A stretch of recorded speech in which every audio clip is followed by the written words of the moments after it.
very serious na to. Yeah. 'Di ba, the suicide cases have been rising.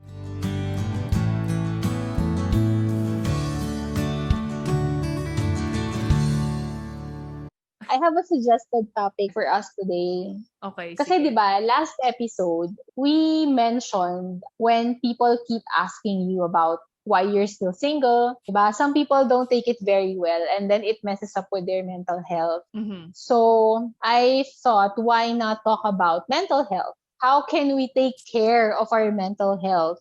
Okay. Kasi 'di ba, very serious na to. Yeah. 'Di ba, the suicide cases have been rising, and the issue with mental health, it's not being discussed as openly. I Mm-hmm. mean, it has been more open in the recent years, but in a way, it's still something that people don't really talk about. Most Mm-hmm. especially if you are that person who is struggling. Mm-hmm. A lot of people just keep it to themselves. Kaya nga, there are a lot of people who choose to take their own lives Yeah. dahil it's too much. I think it has a So, lot to do with their culture din eh. mm, 'Di ba? mm, Like for some cultures, it's still taboo to talk about yung mental health nga kasi they think mm. it's a disease, but it's Oo. not. So, how about you? What would you say are the practical ways that you're doing to care for your mental health, especially when things get overwhelming? For me, personally, like when things get overwhelming, sometimes kasi you don't realize that you're being overwhelmed na. Until, yun nga, mababurnout ka na lang or somebody mentions to you na, hey, you look tired or you look like overwhelmed. But for me personally, when I feel like that, I try to relax by watching shows. Parang I don't Mm, want to think about anything else. Alam mo yun? Para mm. I just really want to watch and enjoy what I'm Oo. watching. I think in relation to what you said, part of it is siguro kasi we live in a world where you constantly have to be hustling, Mm-hmm. Yeah. or else parang you feel guilty when you take a break. And yun yung cause eh. Mm-hmm. Parang it takes a toll not just on your physical health but also on your mental health dahil you're constantly thinking that you have to perform. You And constantly yeah. think that you have to deliver something. Yeah, and not everybody kasi can afford a break or they think they cannot afford a break. Pero kasi Mhm. breaks or like resting is as important as being productive. Kasi Yeah. if you just work and work and work, you will be exhausted and it will affect your performance then. It will affect your productivity. In a way, with doing this podcast, I think one of the goal is actually to reach out or find like-minded people Mm-hmm. who can share all the thoughts, all the things that we think about, all the things that we've experienced. It's like you want to reach out to more people who Yeah. maybe can somehow relate to you as well. Yeah. That's Oh, another thing with caring for mental health. Like you have to learn how to reach out when you're tired and you have a lot on your mind. I think one thing we always forget is like you can always call for help. It doesn't come yeah. naturally to us, diba? Yeah. Calling for help is like, oh, no, Mm-hmm. I can do this. But you have to admit na there comes a time when things really get overwhelming and super stressful, and in a way you when you really think about it, it makes you realize that that simple act of asking somebody for help would actually rid you of the unnecessarily emotional and mental stress. I think some people are just not comfortable with opening up to people nga with their problems. Like for example, Mm. it can be because of a number of reasons naman. Maybe they just don't want to bother other people with their problems because they know that other people also have their problems. So if that is the case, I think Mm. you can pray. You can talk to God instead. If you're not comfortable with speaking to another human being. And I've had people who ask me how to pray. It's very easy. It's just like talking to your dad or your friend. Parang ganun lang. It's just that hindi mo siya Mm-mm. nakikita.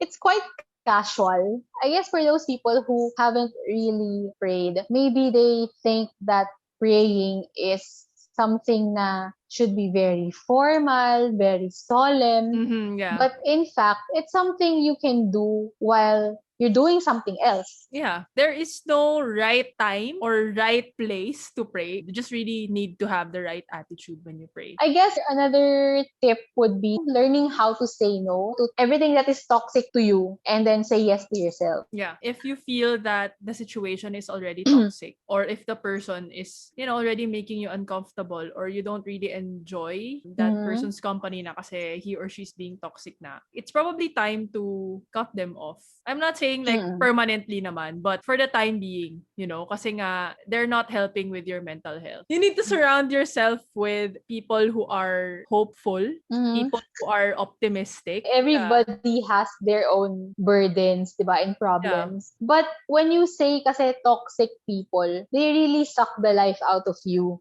Think the mentor ng Harry Yeah, Potter series. exactly. And in line with that, another practical way that I do or that I want to do is to reduce the time sa personal na social media. So, Oh. what is the reason behind it? Kasi I think pag sobra kang na-addict doon, you lose sight of reality. Parang masasak ka rin dun sa social media na parang everything is nice, is good. Mhm. Diba? And you kind of form these attachments or these connections to people who you do not know to the point na gusto mo silang gayahin. In the process of you want to be like them, you kind of lose yourself in a sense. And I think I've heard something with regard to social media nga, that the more that you keep scrolling, the more that you compare your life to the life of your acquaintances and your friends. And, a lot of people or a lot of us forget that nobody really posts bad things or bad events. It's easy to lose sight of what you have because you're focused on what you want to have. Diba? And you forget that you're only seeing one side of the coin. Yeah. If you cannot separate that from the reality of the two sides, then it's gonna affect you negatively. Yeah. It varies naman person to person, right? But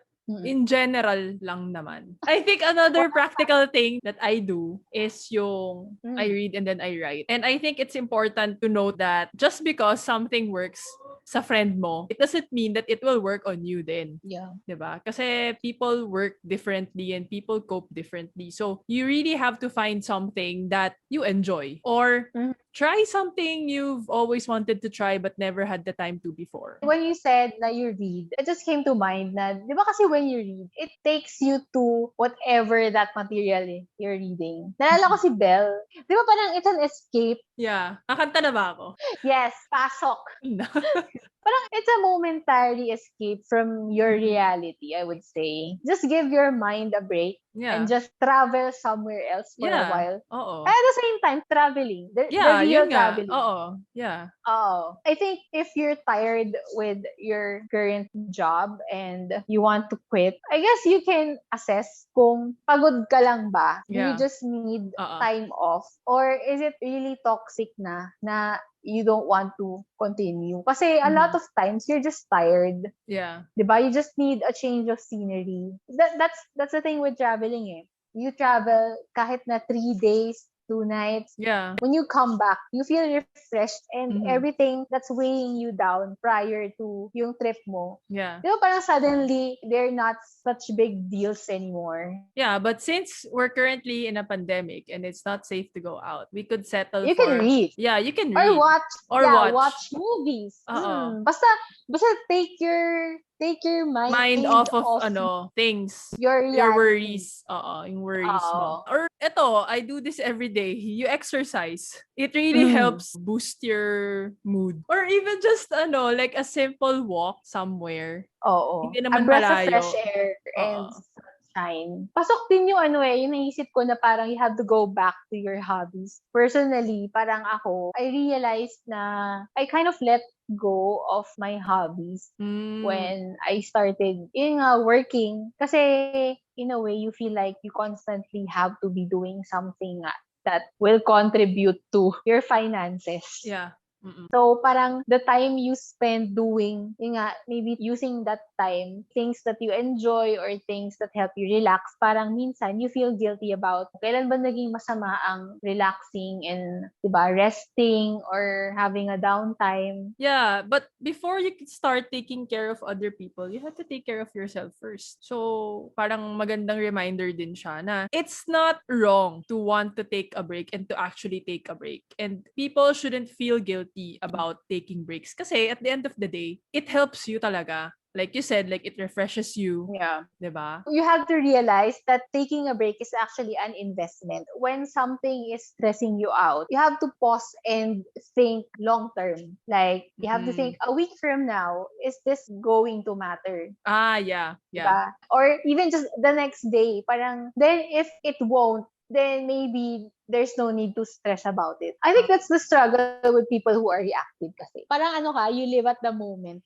Yeah. Na parang you feel everything around you in a Yeah. way. Parang you cannot help but overthink what is happening in the present or in your reality, your present. There's another one. Don't try and control things that you cannot really control naman in the first place. Mm. 'Di ba? Like for example, how people will react. Mm-mm. You can't control that. You can only control what you will say and how you will react to that reaction or how people will think about you. Yeah. Those are the things that you cannot control. So it's useless to worry about that. In short, you have to practice the art of not giving a toot. Yeah. Kasi the more you think of what other people would say or what other people would think, parang it's giving you a necessary mental load. And na, stress. Oo. And I think doon sa nabanggit mo earlier na when we think that medyo hindi na nga okay yung mental health natin, we reach out. I think it's the same then the other way around. So if we see people like friends, loved ones na medyo alanganin na yung mental health nila para na-feel mo na there's something, you reach out to them din naman.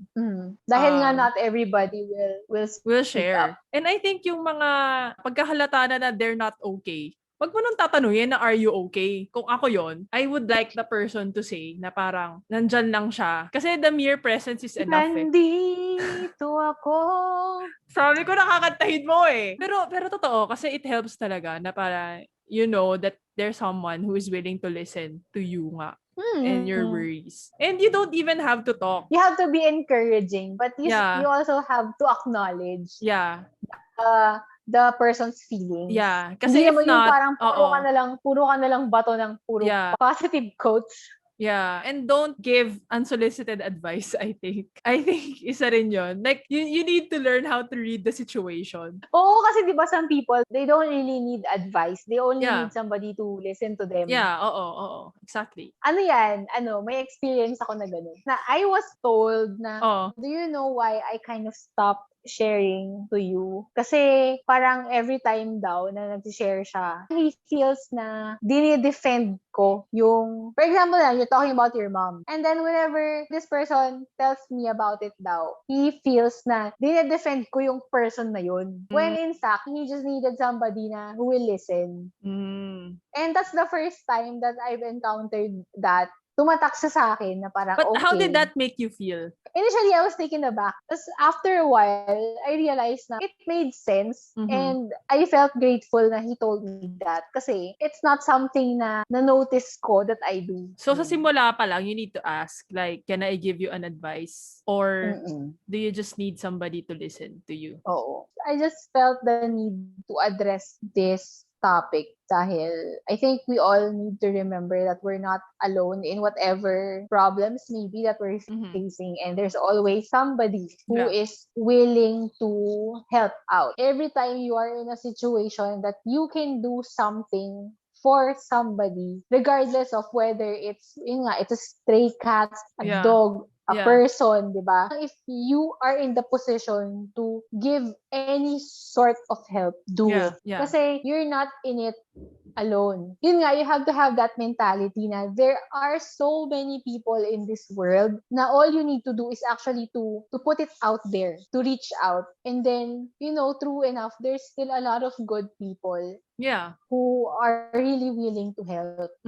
And I think if you're the one who is struggling, don't ever think that your feelings are invalid. So, kasi like for me, like you mentioned, I'm not somebody who reaches out often kasi nga I don't want to bother other people, di ba? And that's really something that I've been trying to improve then. And whenever I'm struggling or whenever I feel down, parang it's not that I feel that my feelings are invalid. It's just that feeling ko kasi I can go through it on my own. Na parang I've always functioned like this. Kaya ko rin naman to. It's not something new. But yun nga, like recently, well, because of the D group then, I learned yung, the importance of reaching out and everything. And it's really nice then to have like yun nga, a group of friends na you know that whatever you say, walang judgment. Yeah. 'Di ba? And private, hindi siya lalabas. I think having a good support system really helped din. Speaking of mental health, kung hindi mo pa napapanood, I suggest you watch It's Okay to Not Be Okay. It's my favorite K-drama. Maganda siya. Isipin mo na lang yung isang friend natin na pabili rin ng merchandise. Try Isipin ko. mo na lang umabot sa ganong level. Sige nga.